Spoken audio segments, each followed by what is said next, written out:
As many of you have pointed out, Rory does indeed have abs. You wanna know what else she has? A video! This video is about her! I hope you all are ready to learn about Rory and her new story, but based on their responses, I'm assuming you all are.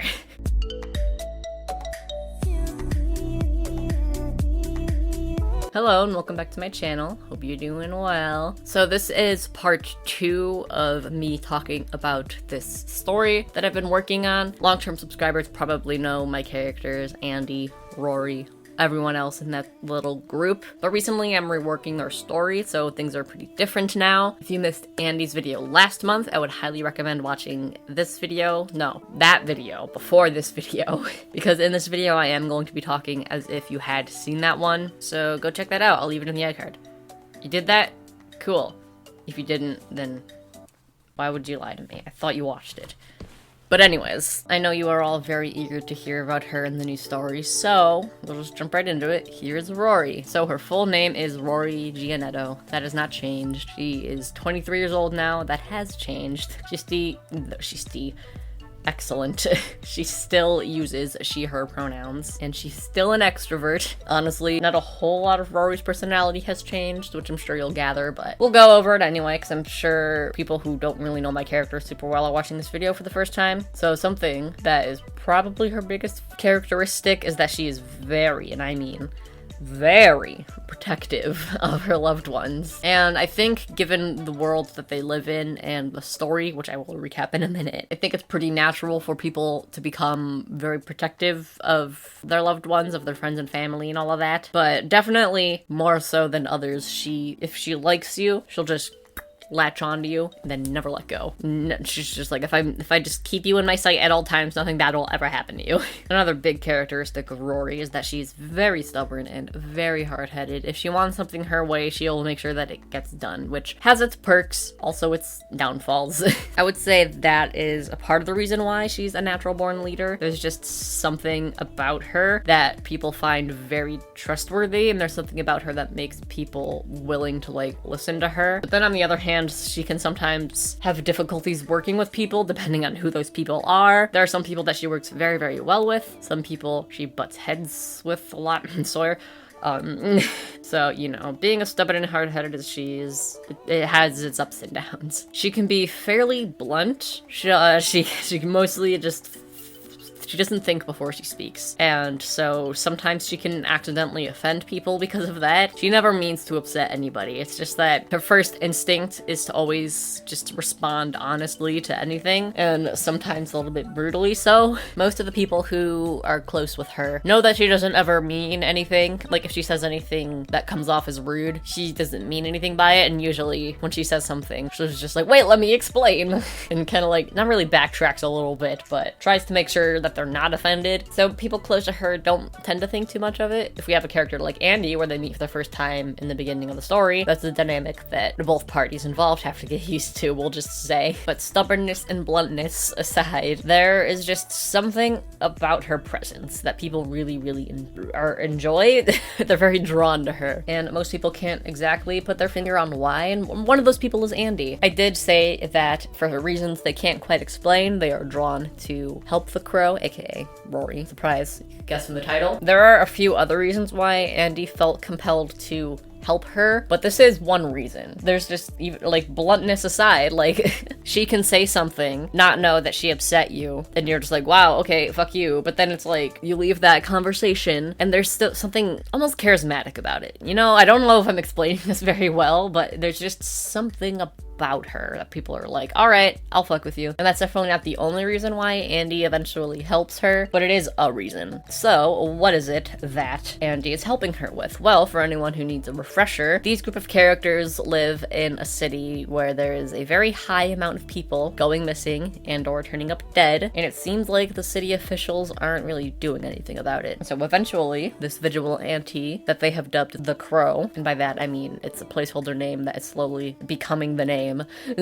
The Crow is someone who always steps in, prevents these kidnappings and or murders from happening, all while trying to figure out the shady shit going on behind the scenes with the city officials, and they don't really like it. And then after becoming a target multiple times within a very short span of each other, which is very uncommon, Andy decides to help Rory by being bait. The best job there is. So obviously Rory is the Crow. I'm not gonna pretend that there's a big secret here. It's literally in the title. Rory is the Crow. She is the face of the operation, although it is all anonymous. There are a very select few of people who know the Crow's identity. Andy found out on accident, which is another reason they ended up getting thrown into all of this. But she is the person who is physically going out there, kicking butt, saving people. So that is her. And as you can probably assume, she doesn't work solo. I guess I kind of hinted at it earlier, saying that she works well with some people, but she doesn't work solo. This is way too big of an operation for just a single person to do. And as I'm sure you can imagine, yes, the people working with her are the other characters of the story, because that's literally the purpose of other characters. Not every single other character knows about her and her identity. And by that, I mean one. I will leave you to speculate who that one character who doesn't know about her identity is, but yes, she does work with others, and I think I mentioned it in Andy's video too. Without other people, the Crow couldn't really get done what she ends up getting done. Basically, working with other people is vital, and it's a small group of people because they don't want to draw too much attention, but it is a group of people.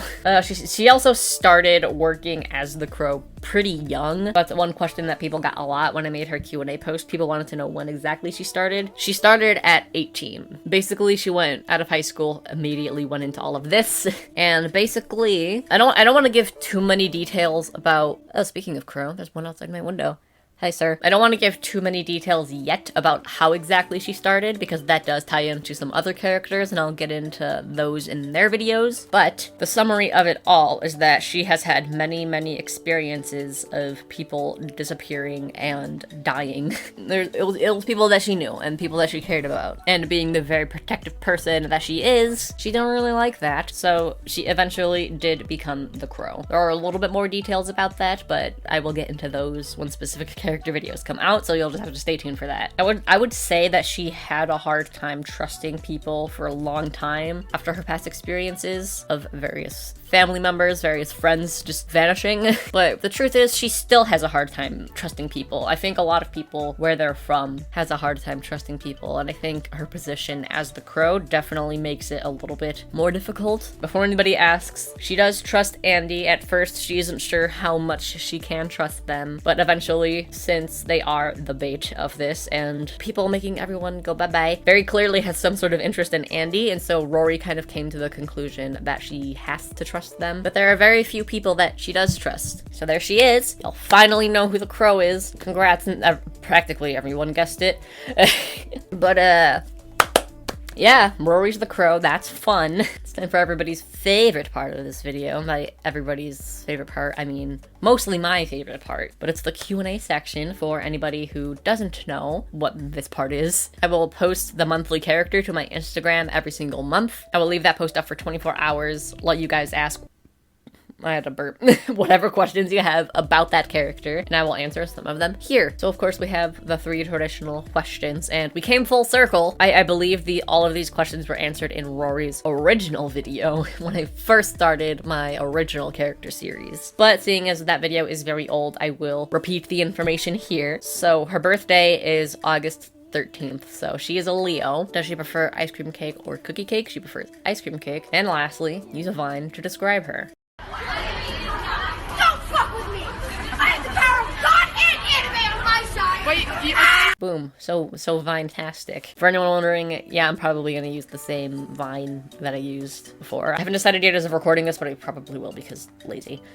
But moving on from those, does she have a love interest was one question I got. Other questions was, does her crush on Mabel affect the plot? I announced it a little while ago, and you guys are gonna hate me, that I did make it a canon thing that in this new version of the story, Rory does have a crush on Mabel. They're still not dating. Mabel may or may not know about it.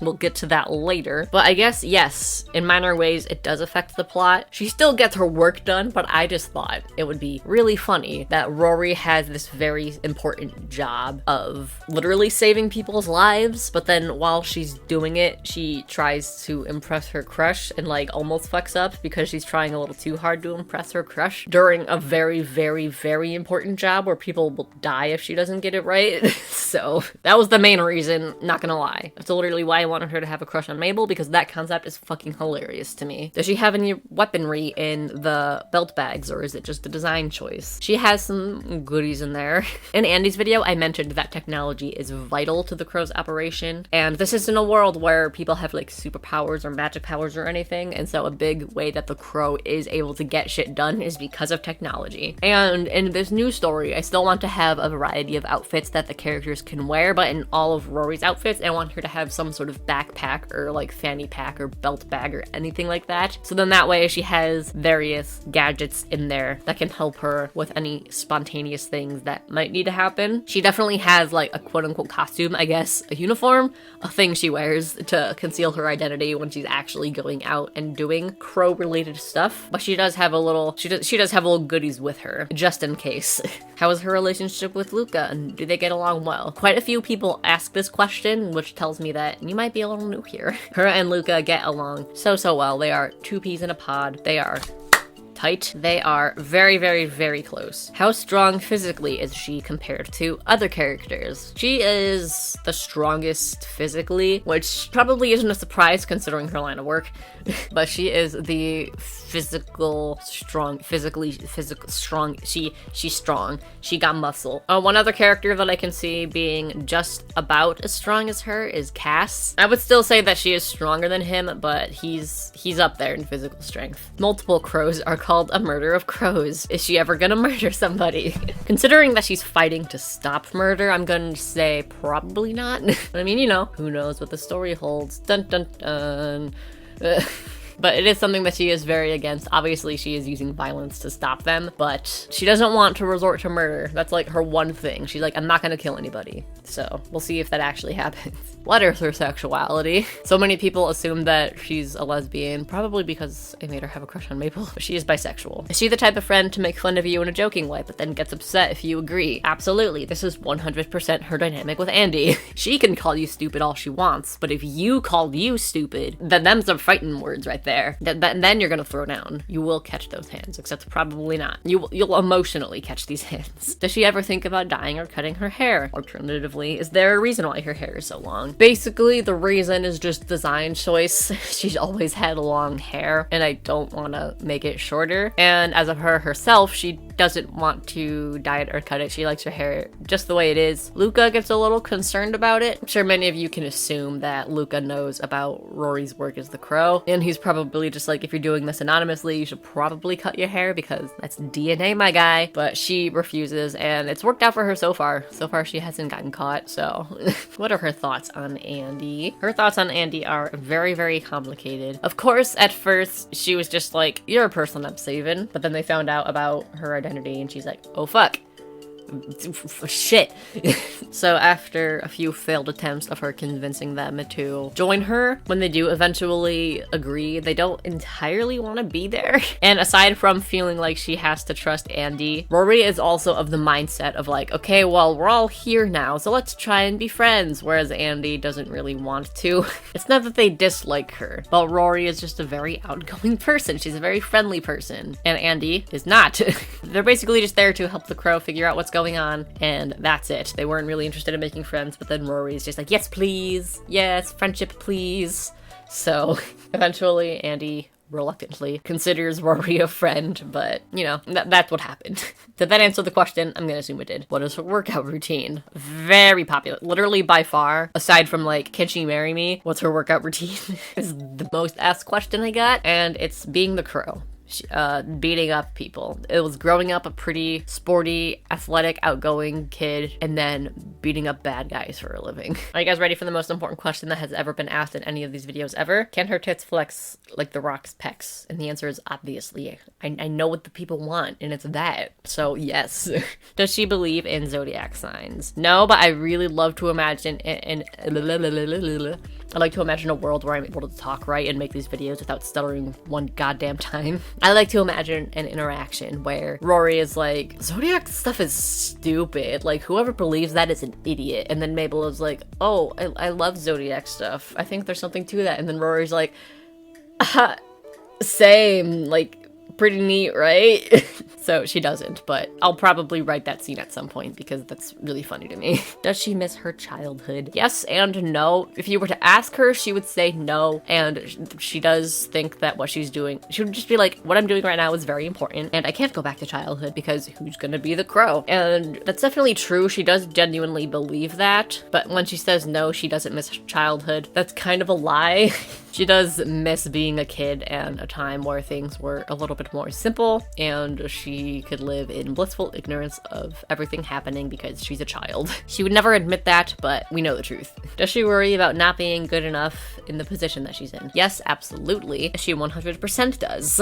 But again, if you were to ask her, she'd never admit it, and I guess it's kind of a thing of like, fake it till you make it. She's just like, if I'm just in denial and I just say I'm never gonna mess up and everybody is going to be fine and I'm going to do this, then maybe it'll happen. Deep down, she does have those anxieties of failing, and there has been times where she has failed to save someone before, and it sucks for her. That's like a worst case scenario for her. So she really beats her up. She beats herself up whenever that happens. And some people can see that. By some people, Luca. But most people are just like, she knows what she's doing, and she's like, hell yeah, I know what I'm doing. But on the inside, she's like, I have no idea what I'm doing. And lastly, if she could describe herself as an animal, what would it be? But seriously though, some people did ask if she came up with the name The Crow. Not inherently. She did help to make like the uniform, her costume that she wears whenever she goes out and does crow things. And she did make a conscious effort to have crow elements in there because she thought it would be cool and symbolism. And it was because of that people have kind of dubbed her The Crow. She didn't pick out the name itself, but she probably designed things with that in mind. She was like, people are gonna call me The Crow because of all this crow shit. Let's do it. And there we go. There she is. It's The Crow. I'm really happy to have been able to share her. I think this story is so fun. I did get a comment asking where the story is available to read, and the answer is nowhere. For anyone new to my channel, yes, I am currently working on a webcomic behind the scenes. This isn't it. Every single story that I have ever talked about on my channel, I plan to make into a webcomic at some point, but I am only one person, so it's obviously going to take a while because I have an addiction to making stories and I need help.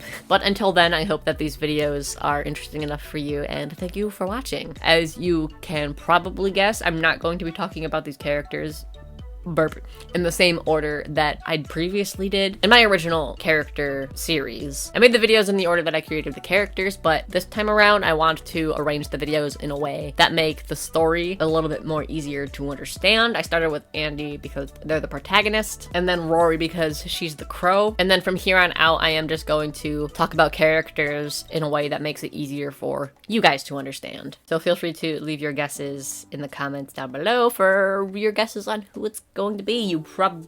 It's probably very obvious. And yeah, I think that's about all I have for you for this video, so give it a thumbs up if you liked it. Let me know what you think of her, let me know what you think of the story so far, and also let me know if you have any other questions about her or the world. I won't answer anything that I felt I already answered in this video or I answered in last month's video. And I also won't answer anything that's very spoilery, so just keep that in mind. But within a certain amount of time of this video going live, I will try to answer as many of them as I can. So let's get to it. Let's chat about things. And if you are new here, hello, my name is Oliver. This is probably a strange video to be your first one, and it shouldn't have been your first one, but if it was your first one, I make videos every single week. I talk about my characters weekly, not weekly, monthly. Weekly and monthly are interchangeable in my brain, but that's quite literally not how that works. Every single month, I'll talk about a different character. This is the second one in this story out of, I believe, 8 in total. And I also just make whatever I want over here. I'll make speed paints, I'll make sketch vlogs. Sometimes I'll talk about a series that I like, which may or may not be a video coming out next week of a fun little game that I've been obsessed with. So if any of that is interesting to you, feel free to subscribe. I'd love to have you here. And if you want to see more from me, you can check me out on social media. Those will be shown on screen now and linked in the description box below. And if you want to check out more of my videos, you can find those on screen now and in the iCard. And if you liked this video, odds are you'll like those ones. So check those out. I'd appreciate it. Thank you so much for watching, and I will see you next week. Bye.